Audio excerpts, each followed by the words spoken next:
Hey, good morning everybody. Welcome to lesson 5C, simple factoring. Now, I just want to remind you that some of you might be overwhelmed with the amount of work there is. Now, if you follow the schedule I have laid out, you should not be watching this video before, let me just open up the spreadsheet. So for the grade 10s, this is lesson 5C, which means you should not be reading this lesson or watching this video prior to April 29th, okay? April 29th. Like I said, if you are, then you are way ahead. But yeah, okay. You know what? Let me just type this in now since I'm here. Simple factoring. Alright, now let's go back. 5C, chapter 5.4. Now, last lesson, we talked about the fact that we can common factor something, which is essentially taking out something that's common in all three terms. So, for example, if I had y equals 2x squared plus x, I can look at those two and go, or you know what, let's add a 4. 2 and 4, I can factor out a 2, the lowest common multiple, the largest common factor, and then look at the variables, and I notice I have 2 x's there, but 1 there. So if I factor out a single x, I can remove an x from each. And what am I left over? What's left over? I have a single x here, because 2 divided by 2 is 1, okay? And that 2 x's to start with, I'm down to just 1. And then 4 divided by 2 is 2. Now I only had 1x there, so if I factor out that 1x, I have no more. That's it, okay? Now, just a reminder, what's the purpose of this? What's the big picture? Well, the big picture is this. This is our standard form. And if we think back to parabolas, there are 3 key characteristics of parabolas. That is the x-intercepts, which are given to us by the factored form, the vertex, which is given to us by the vertex form, and the y-intercept, which is given to us by the standard form. So, if I look at that, that's the standard form, and by going from there to there, I'm common factoring, which allows me to go from standard to factored. Now, evidently, that's not the only way to go from standard to factored. Today's lesson is about simple factoring, one of the easiest and most common type of factoring. So if I look at this, this is clearly my standard form, right? So if I go to Desmos for a quick second, you can see I've already graphed this. Y equals x squared plus 8x plus 7. Y equals x squared plus 8x plus 7. So all I know in this form is the fact that the y-intercept is 7. Okay? Now, how can I take a look at that standard form and find these x-intercepts? Well, that is where simple factoring comes in handy. Okay? So, how do I factor this? All I need to do is find two numbers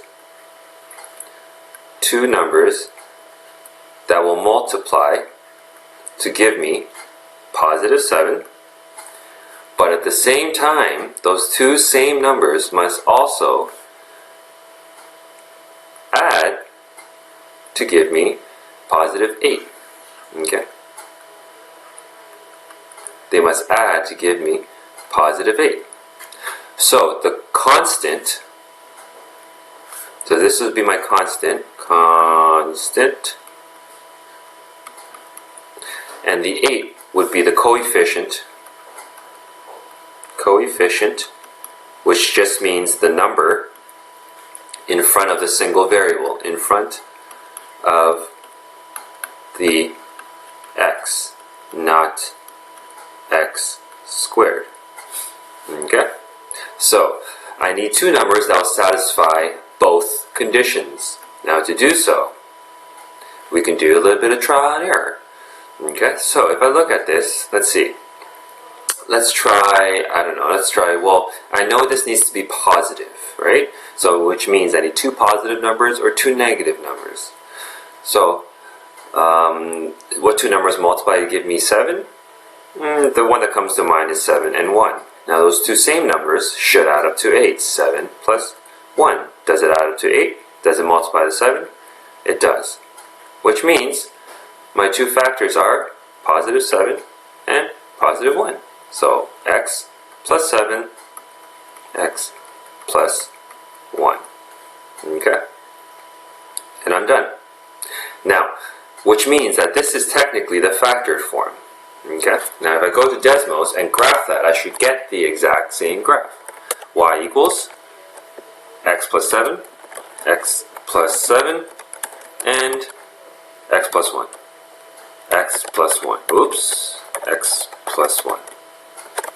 Okay. And are they the exact same graph? They sure are. Okay. Now, just a reminder, if I look in here and I asked you what are the x-intercepts, I need to set that equal to 0, right? Which means, this is just a side note, which means if I were to ask you what are the x-intercepts here, you would tell me, oh, it's just whatever x plus 7 is equal to 0. What is x? So I move the 7 across, I would get x equals to negative 7. That's one of my x-intercepts. And is it? Negative 7. Sure is. Now if I look over here, same thing. I would have x plus 1 equal to 0. I move the 1 over, x equals to negative 1. That would be my other x-intercept. Okay, so let's try another example. There's something I forgot to mention. Simple factoring only occurs when a is equal to 1. What? What does that mean? Well, if I look back at this example, okay, so I have, let me just write it down here, y equals x squared plus 8x plus 7. Where is my a value? My a value is the number that's in front. Remember the vertical stretch or compression? That's my a value. So simple factoring only works when a is equal to 1. Okay? So you should always check that. In fact, you should, by the end of this, all the different types of factoring, there will be, you will get confused as to which type of factoring should I use. And when I get to that point, I will create a list of the order in which you should follow. Right now, the only two we know are common, which is from last lesson, and number 2, simple, which is today's. Okay? So simple means you need to check if a equals to 1. So first off, if I look at this, so in fact, the way I approached this question wasn't entirely correct. How I approach the second example will be. So if I look at this example, I will see, can I common factor out of these 3 terms? Is there something I can take out of all 3 terms? Well, let's see. That's a 1, that's a 10, that's a 24. The most I can take out is a 1. That's redundant. There's no point. I have 2 x's there, x squared. I have a single x there, but I don't have an x there. So I cannot common factor in this case. Let's jump right into simple. Can I use simple factoring? Is my a value 1? Well, a value would be in front of the x squared. Yes, it is 1. So I can simple factor. So to simple factor, let's keep the colors consistent.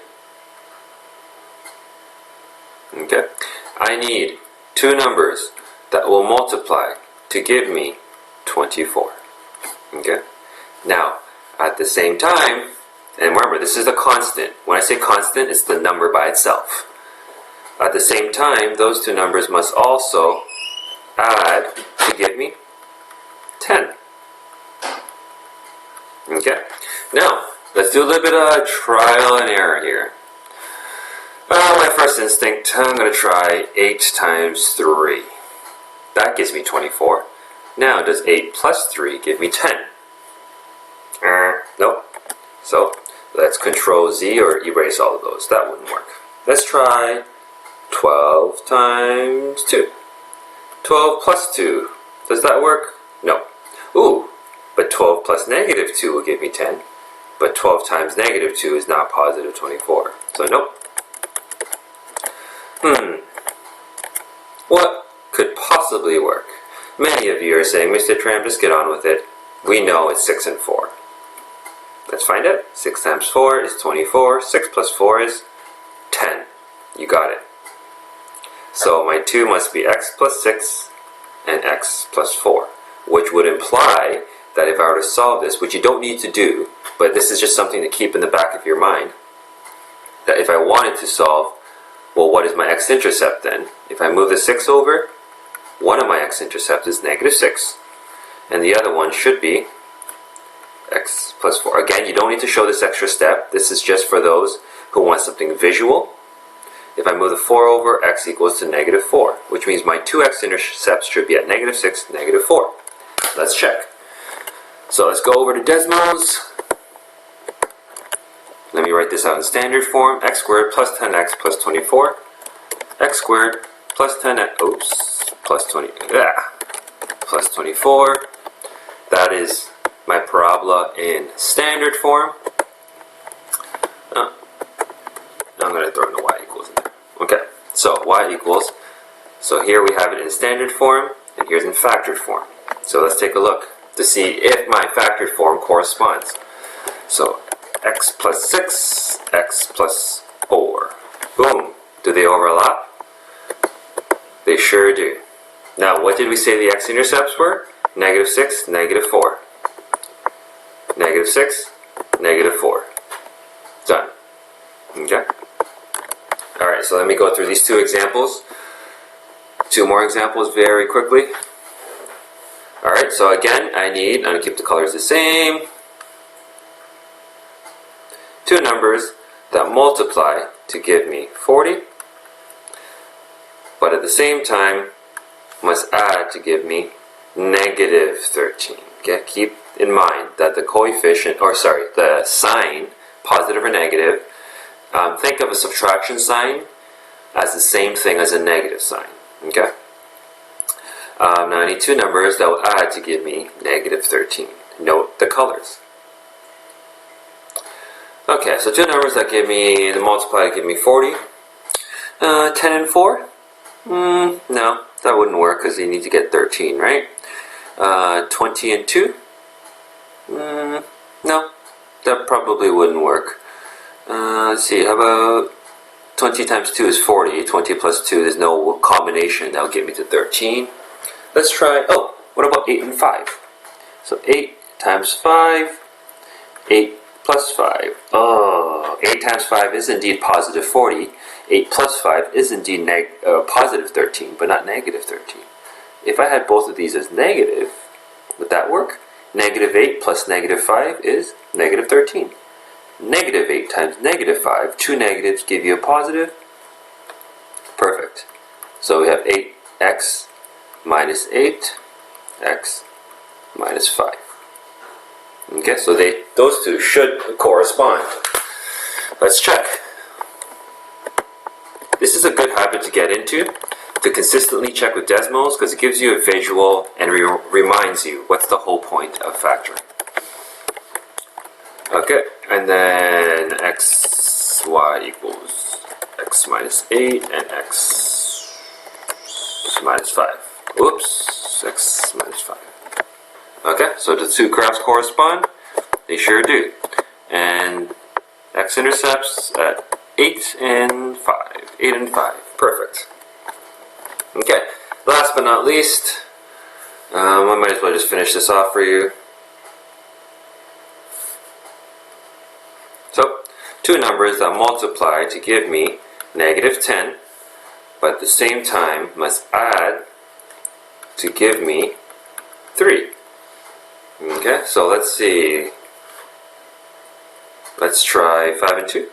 5, 2, 5, 2. Well, one of them should be negative, right? If I look at the one down here, 5 plus negative 2, in other words, 5 minus 2, will give me 3, which means this should be negative. Positive 5 times negative 2 is indeed negative 10. So my factored form should be x plus 5, positive 5 plus 5, and then minus 2, x minus 2. So again, let's check with Desmos. So we have x squared, was it plus 3x? Plus 3x minus 10. Okay, and then x plus 5, x minus 2. x plus 5, x minus 2, and do they overlap? They sure do. And what are my x-intercepts at negative 5? Yep, x plus 5 equals 0, you'll get negative 5.